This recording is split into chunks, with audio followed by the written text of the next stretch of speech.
एवं उच्चतर माध्यमिक विद्यालय डभरा के ऑनलाइन क्लास में आपका स्वागत है। इस वीडियो में हम कक्षा 10वीं हिंदी विषय के पाठ 1.2 नर्मदा का उद्गम अमरकंटक पाठ का गद्यांश पाठ का अध्ययन करेंगे। इससे पहले वीडियो में मैंने इस गद्यांश पाठ का अध्ययन प्रारंभ किया था। आप सभी बच्चे पुस्तक में पेज नंबर 9 का दूसरा पैराग्राफ से आज का अध्ययन हम प्रारंभ करने जा रहे हैं। इस पाठ में लेखक ने नर्मदा नदी का उद्गम स्थान जो अमरकंटक है, वहाँ वर्षा ऋतु में जो प्राकृतिक सुंदरता है उसका वर्णन किया है। वहाँ के प्राकृतिक छटा का वर्णन वो अपने नर्मदा नदी के उद्गम स्थान अमरकंटक के यात्रा पर जब वो गए थे किसी कार्यक्रम में शामिल होने, तो वहाँ के प्राकृतिक छटा का वर्णन इस पाठ में उन्होंने किया है। आइए शेष भाग का अध्ययन हम प्रारंभ करते हैं। दूर से दृष्टि पड़ती है कि कोई रजत धार आकाश से झर रही है। चारों तरफ हरा भरा वनस्पतिक संसार है। एक पर्वत अपनी अचलता और विश्वास से समृद्ध है।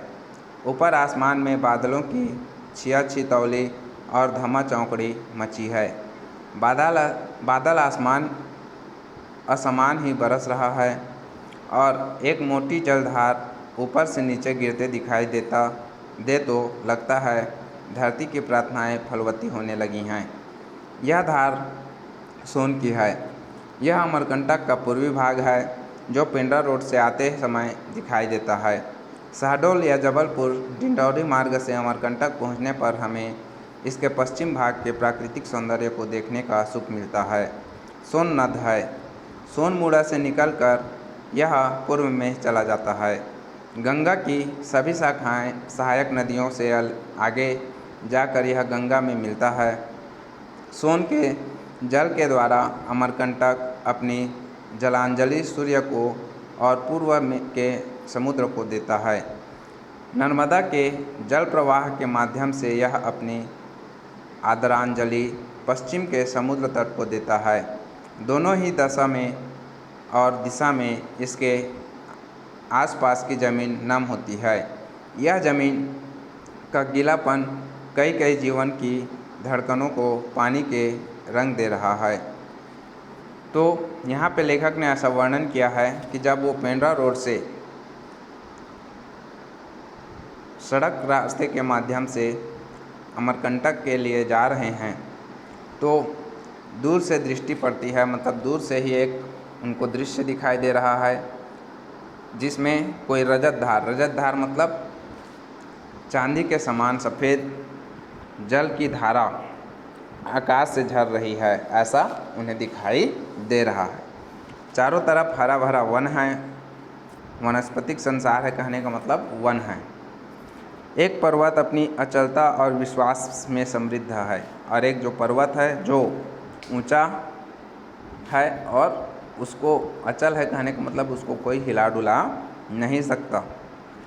ऊपर आसमान में बादलों की छियाछितौली, मतलब ऊपर आसमान में बादल जो है, छियाछितौली का मतलब है छिप रहे हैं और फिर से दिखाई दे रहे हैं। धमा चौकड़ी है, मतलब गरज रहे हैं। बादल आसमान ही बरस रहा है, और बादल जो है वो वर्षा करा रहे हैं या तेज़ बारिश हो रही है। और एक मोटी जलधार ऊपर से नीचे गिरते दिखाई दे तो लगता है, और एक मोटी जलधारा पर्वत के एक ऊपरी भाग से नीचे धरती पर गिरते हुए दिखाई दे रहा है। तब ये लगता है कि धरती की प्रार्थनाएं, धरती को जो पानी की आवश्यकता है उस प्रार्थना को सुन लिया गया है, ऐसा लग रहा है। यह धार सोन की है, और ये जो जलधारा दिखाई दे रहा है वो सोन नदी के नाम से जाना जाता है। यह अमरकंटक का पूर्वी भाग है, और जिस भाग का वर्णन लेखक ने किया है उस भाग को अमरकंटक का पूर्वी भाग या पूर्व दिशा की ओर यह दृश्य स्थित है। शहडोल या जो पेंड्रा रोड से आते हुए समय दिखाई देता है। जब आप पेंड्रा रोड से अमरकंटक के में प्रवेश करेंगे तब यह दृश्य आपको दिखाई देगा। शहडोल या जबलपुर डिंडौरी मार्ग से अमरकंटक पहुंचने पर हमें पश्चिम भाग के प्राकृतिक संसार को देखने का सुख मिलता है।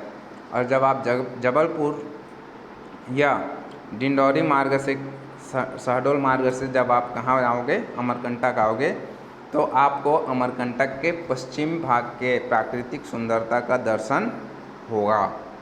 सोन नद है और ये जो जलधारा आपको दिखाई दे रही है या जैसे फोटो में यहाँ दिखाई दे रहा है, वो कौन सा नदी है? सोन नदी है। सोनमुड़ा से निकलकर यह पूर्व में चला जाता है और ये जो सोन नदी है उसका उद्गम किस स्थान से होता है? सोनमुड़ा नाम से उसका उद्गम, मतलब वो वहाँ से निकलती है और पूर्व दिशा की ओर बहने लगती है। गंगा की सभी सहायक नदियों से आगे जाकर यह गंगा में मिलता है और ये आगे जाकर पूर्व दिशा की ओर बहते हुए आगे जाकर कहाँ चली जाती है? गंगा में मिश्रित हो जाती है या गंगा नदी से मिल जाती है। सोन के जल के द्वारा अमरकंटक अपनी जलांजलि सूर्य को और पूर्व के समुद्र को देता है और इसका एक भाग क्या होता है? पूर्व की ओर बहते हुए जाता है। इसलिए जलांजलि कहने का मतलब, जैसे आप लोग देखे होंगे कि कोई व्यक्ति गांव में या जब कोई व्यक्ति स्नान करता है तालाब में, तो तालाब के जल को अपने हाथों में ऐसे, है ना, पकड़ता है, दोनों हाथों को मिलाकर अंजूरी बनाकर पकड़ता है और उसे सूर्य की तरफ मुंह करके क्या करता है? गिरा देता है फिर से पानी को। तो उसी को क्या कहते हैं? जलांजलि कहते हैं। तो यहाँ सोन नदी जो है वो अमरकंटक से निकलकर पूर्व दिशा की ओर बहती है, इसलिए इसको सूर्य को दिया जाने वाला जलांजलि के रूप में लेखक ने लिखा है। नर्मदा के जल प्रवाह के माध्यम से यह अपना आदरांजलि पश्चिम के समुद्र को देता है और नर्मदा के जल प्रवाह, नर्मदा मतलब नर्मदा जो नदी है वो कब किधर बहती है? पश्चिम दिशा की ओर बहती है। ठीक है, सोन नदी पूर्व दिशा की ओर बह रही है और एक और नदी जो अमरकंटक से निकलती है जिसको क्या कहते हैं? नर्मदा नदी कहते हैं। वो नदी किधर की ओर बहती है? पश्चिम की ओर बहती है। ठीक है, तो और पश्चिम में की ओर बहते हुए जाकर पश्चिम दिशा में जो हमारे भारत के पश्चिम दिशा में जो समुद्र स्थित है वहाँ जाकर मिल जाती है। तो वो उसको आदरांजलि मतलब समुद्र को अपना आदर समर्पित करती है, ऐसा बतलाया गया है। दोनों ही दशा में और दिशा में इसके आसपास की ज़मीन नम होती है। सोन नदी पूर्व की ओर बहती है, तो सोन नदी जिस क्षेत्र में बहती है उस क्षेत्र की जो भूमि होती है वो नम होती है। कहने का मतलब सोन नदी के जल से सिंचित होती है या वहाँ मैदानी भाग में उपजाऊ मिट्टी पाया जाता है। और नर्मदा नदी पश्चिम की ओर बहती है, तो इसलिए पश्चिम दिशा में भी जो मैदानी भाग है वहाँ उपजाऊ भूमि का निर्माण करती है। यह जमीन का गीलापन कई जीवन की धड़कनों को पानी के रंग दे रहा है और इन दोनों नदियों के बहने से जो ज़मीन है वो गीला होता है और कई जीवन या कई जीव जंतुओं को या वनस्पतियों को जीवन देने का काम कर रही हैं। ठीक है, समझ में आया? आगे, कितनी ही आड़ी तिरछी सड़क से चलते हुए अमरकंटक पहुँचे। सोन की यह झार इस मार्ग के हर कोण से दिखाई देती है। आँख सराय के पेड़ों की गाढ़ी हरियाली पर अटकती है, वन की सघनता पर आश्वस्त होती है, फिर सोन के सम्मोहन में फंस जाती है। लंबा घाट चढ़ने पर हम अचानक स्वयं को अमरकंटक के एक कदम सानिध्य में पाते हैं। सोन आँखों से ओझल हो जाता है। बारिश रुक गई है। अमरकंटक की समतल और रक्ताभ छवि से रूबरू होते हुए आगे बढ़ते हैं। छोटी सी बिल्कुल छोटी नदी को पतली धार के रूप में छोटे से पुल द्वारा पार करते हैं। निगाह किनारे लगे बोर्ड पर अटक जाती है। लिखा है नर्मदा, इतनी छोटी इतनी पतली, यहाँ बहते हुए इसलिए दिख रही है कि बरसात का मौसम है। अमरकंटक का दूसरा ही रूप सामने आता है।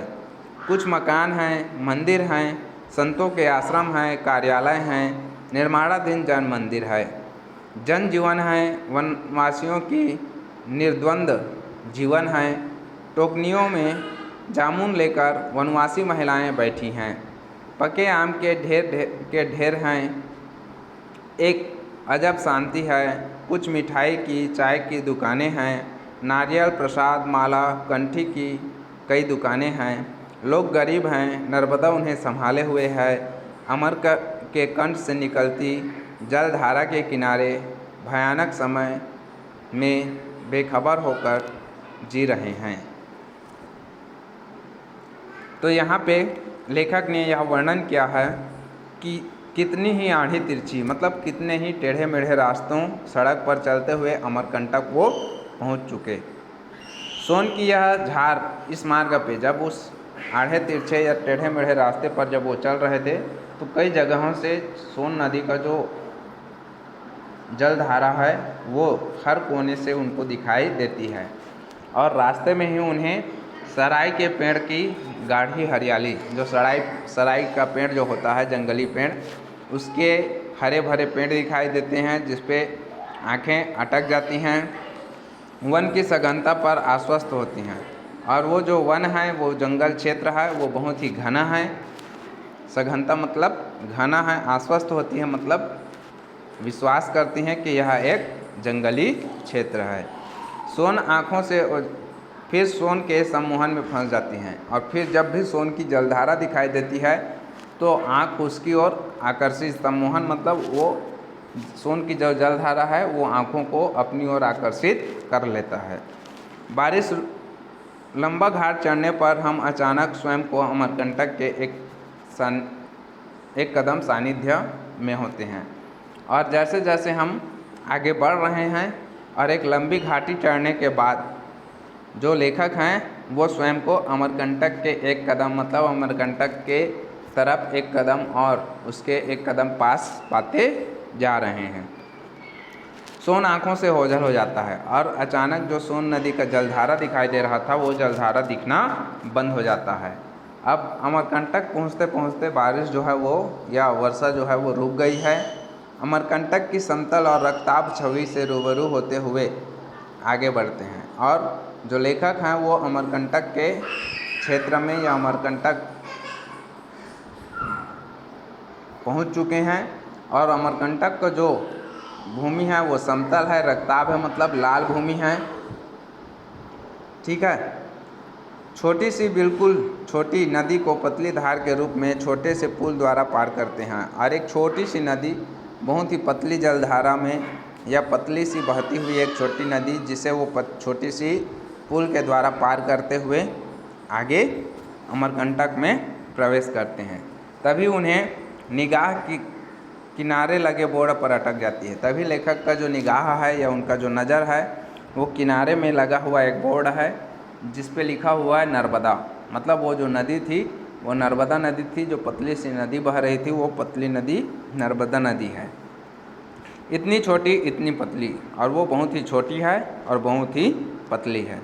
यहाँ बहते हुए इसलिए दिख रही है क्योंकि बरसात का मौसम है। ये जो नर्मदा नदी है वो इसलिए यहाँ अमरकंटक में बहते हुए दिख रही है क्योंकि अभी बरसात का मौसम था। अमरकंटक का दूसरा ही रूप सामने आता है। और जब लेखक अमरकंटक पहुँच जाते हैं, है ना, तो वो एक अलग ही नज़ारा उनको दिखाई देता है। कुछ मकान हैं, वहाँ बहुत कम ही मकान बने हुए हैं।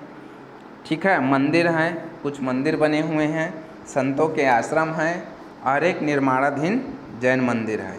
और कुछ कार्यालय हैं, कुछ ऑफिस बने हुए हैं। और जैन समुदाय का वहाँ एक निर्माणाधीन मतलब मंदिर बनाया जा रहा है जो अभी निर्माण कार्य चल रहा है। जनजीवन है और कुछ आदिवासी लोग वहाँ रह रहे हैं या कुछ लोग रहते हुए दिखाई दे रहे हैं। वनवासियों का निर्द्वंद्व जीवन है और वहाँ कुछ वनवासी मतलब वन में निवास करने वाले लोग है ना, जो अमरकंटक के वातावरण में अपने आप को ढाले हुए हैं और जी रहे हैं। टोकनियों में जामुन लेकर वनवासी महिलाएं बैठी हुई हैं और वन में रहने वाले जो वनवासी महिलाएं हैं वह अपने टोकरियों में क्या हो गए हैं, जामुन और पके हुए आम लेकर बेचने के लिए या विक्रय करने के लिए बैठे हुए दिखाई दे रहे हैं। एक अजब सी शांति है और उस क्षेत्र में एक प्राकृतिक शांति दिखाई देता है। कुछ मिठाई की चाय की दुकानें हैं, नारियल प्रसाद माला कंठी की दुकानें हैं। तो वहाँ कुछ छोटी मोटी दुकानें भी हैं, चाय की, मिठाई की, माला कंठी मतलब जो रुद्राक्ष वगैरह है ना, ऐसी मालाएं वहाँ बिक रही हैं। लोग गरीब हैं और वहाँ के लोग गरीब हैं। नर्मदा उन्हें संभाले हुए है और नर्मदा नदी का उद्गम स्थान है, इसलिए वहाँ के लोगों को आय का मुख्य साधन जो व्यापार होता है वहीं उसी व्यापार के माध्यम से वो आय प्राप्त कर रहे हैं। अमर के कंठ से निकसती जलधारा के किनारे भयानक समय में बेखबर होकर जी रहे हैं और वो इस अमरकंटक नगर में या इस अमरकंटक शहर में नर्मदा नदी के उद्गम स्थान पर इस प्रकार के सामान बेचकर ही अपना जीवन यापन भयानक समय के या किसी भी प्रकार के संकट से मुक्त होकर या बिना संकट के या बिना डर के वो अपना जीवन यापन कर रहे हैं। अब पेज क्रमांक 10 में आते हैं। बस स्टैंड से पूर्व में दुकानों की गली से चलते हुए आगे जाने पर एक जल कुंड है। यह नर्मदा का उद्गम स्थल है। कुंड 11 कोड़ी है। स्वच्छ और शीतल जल लहरा रहा है। कुंड के चारों ओर आसपास 20 मंदिर बने हुए हैं। कुंड पक्का बना है। कुंड विशाल है। कुंड के चारों ओर पक्की समतल जगह बना दी गई है। मुख्य द्वार भी विशाल है। कुंड के आसपास बने मंदिर मंझौले आकार के हैं। कुंड के पूर्व की तरफ एक छोटा सा मंदिर है जिसमें शिव प्रतिष्ठित है। अमरेश्वर के कंठ से ही नर्मदा निकली है। यह कुंड ही नर्मदा का आदिम स्रोत है। जल शिव के कंठ से निकलकर कुंड में एकत्रित होता रहता है। कुंड के बाद नर्मदा भूमिगत होकर 5 से 6 किलोमीटर दूर पश्चिम में कपिलधारा के पास प्रकट होती है। नर्मदा कुंड में डुबकी लगाकर तन मन का ताप शमन करने का पुण्य लिया जा सकता है। मंदिरों में पूजन अर्चन आरती वंदन वैसा ही है जैसा प्रायः नर्मदा तट के अन्य मंदिरों में होता है। नर्मदा कुंड का जल और उसका सुखदायी स्वरूप इस स्थान को एक महानदी की नैसर्गिक और दिव्य जन्म स्थली होने का गौरव देता है। यहाँ से रेवा समुद्र पश्चिम की ओर बहती चली जाती है। तो जो अमरकंटक है, अमरकंटक के बस स्टैंड से पूर्व में दुकानों की गली से चलते हुए जो दुकान लगे हुए हैं उस गली से चलते हुए आगे जाने पर एक स्थल है, एक जगह आता है जिस जलकुंड आता है, जिस जलकुंड को नर्मदा का उद्गम स्थल या वहाँ से नर्मदा निकली है ऐसा माना जाता है। ये जो कुंड है जलकुंड वो 11 कोणे, उसके 11 भुजाएं हैं या कोने हैं। स्वच्छ जल, स्वच्छ और ठंडा जल, शीतल मतलब ठंडा जल उस कुंड में लहरा रहा है, मतलब उस कुंड में स्वच्छ और साफ और ठंडा जल भरा हुआ है। कुंड के चारों ओर 20 मंदिर बने हुए हैं। कुंड जो है वो पक्का बना है मतलब वो पत्थर या सीमेंट के बने हुए हैं। कुंड के चारों ओर पक्की समतल जगह बना दी गई है। कुंड के चारों ओर पक्की मतलब फर्श बनाया हुआ एक समतल जगह है। कुंड विशाल है ना, कुंड बहुत बड़ा है। मुख्य द्वार भी विशाल हैं और कुंड के पास या कुंड के अंदर प्रवेश करने का जो द्वार है वह भी बहुत ही बड़ा है। कुंड के आसपास बने मंझले आकार के मंदिर हैं। जो मंदिर बने हुए हैं 20, वो न तो एकदम बड़े हैं और न ही एकदम छोटे हैं। मंझले आकार के मतलब मध्यम आकार के हैं। कुंड के पूर्व की तरफ एक छोटा सा मंदिर है। कुंड में का जो पूर्वी भाग है उस पूर्वी भाग की तरफ एक छोटा सा मंदिर है जिसमें शिव प्रतिष्ठित हैं, जिसमें भगवान शिव का मूर्ति विराजमान है। अमरेश्वर, अमरेश्वर मतलब यहाँ शिव को ही या शंकर भगवान को ही अमरेश्वर कहा गया है। अमरेश्वर के कंठ से ही शिव नर्मदा निकलती है और ये जो शिव शंकर भगवान का जो मूर्ति है या उनका जो लिंग स्थापित है उसी से नर्मदा नदी का उद्गम या उसकी जल निकलती है। उसके कंठ मतलब उनके गले से ही नर्मदा नदी निकली है ऐसा माना जाता है। यह कुंड ही नर्मदा का आदिम स्रोत है और इसी कुंड को ही नर्मदा नदी का उद्गम स्थान या निकल शुरू होने वाला स्थान, आदिम समय मतलब प्राचीन समय से यही स्थान से नर्मदा नदी निकलती है ऐसा माना जाता है। स्रोत है कहने का मतलब यहीं से नर्मदा नदी का जल नदी के रूप में बहता है या निकलता है ऐसा माना जाता है। जल शिव के कंठ से निकलकर कुंड में एकत्रित होता रहता है और यह भी माना जाता है कि जो पूर्व दिशा में शंकर भगवान का एक जो मूर्ति स्थापित है उसी मूर्ति के कंठ से मतलब गले से नर्मदा नदी का जल निकलकर कहाँ आता है, इस कुंड में आता है और इस कुंड से फिर वो नर्मदा नदी के रूप में आगे बहती है। कुंड के बाद नर्मदा भूमिगत होकर 5 से 6 किलोमीटर और कुंड के बाद नर्मदा नदी किस तरफ बहती है ये दिखाई नहीं देता, वो भूमिगत हो जाती है। भूमिगत कहने का मतलब धरती के अंदर चली जाती है और उस कुंड के स्थान से 5 से 6 किलोमीटर की दूरी पर एक कपिल धारा नाम का जगह है। उस जगह पे वो फिर से बाहर धरती से बाहर दिखाई देती है, प्रकट होती कहने का मतलब धरती के बाहर दिखाई देती है। नर्मदा कुंड में डुबकी लगाकर वहाँ जो अमरकंटक जाने वाले लोग हैं उनको नर्मदा कुंड में नहाने दिया जाता है या नहाकर वो अपने तन मन के ताप या तन मन को साफ या स्वच्छ, तन को भी और मन को भी स्वच्छ बनाया कर पुण्य लिया जा सकता है, पुण्य कमाया जा सकता है।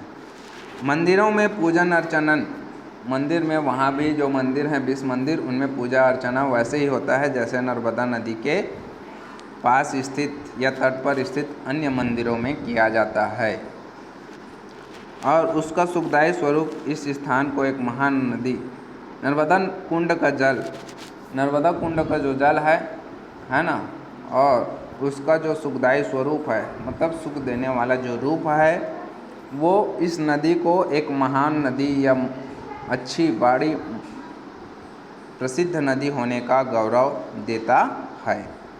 यहाँ से रेवा, रेवा यहाँ नर्मदा नदी के लिए ही रेवा शब्द का उपयोग किया गया है।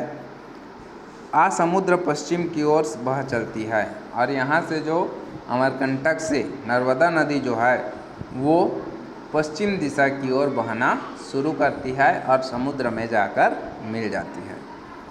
भारत में ज़्यादातर नदियाँ पश्चिम पूर्व दिशा की ओर बहती हैं, लेकिन नर्मदा नदी जो है वो पश्चिम दिशा की ओर बहती है। ये चीज़ ध्यान रखने की बात है। ठीक है, आगे हम पेज क्रमांक 10 के शेष जो पैराग्राफ है उसका अध्ययन हम अगले वीडियो में करेंगे। इस पाठ को पढ़ाते समय जो चीज़ भी आपको समझ में नहीं आया होगा या समझने में जो कठिनाई हो रही होगी वो मुझे व्हाट्सएप ग्रुप के माध्यम से आप पूछ सकते हैं। ठीक है, धन्यवाद।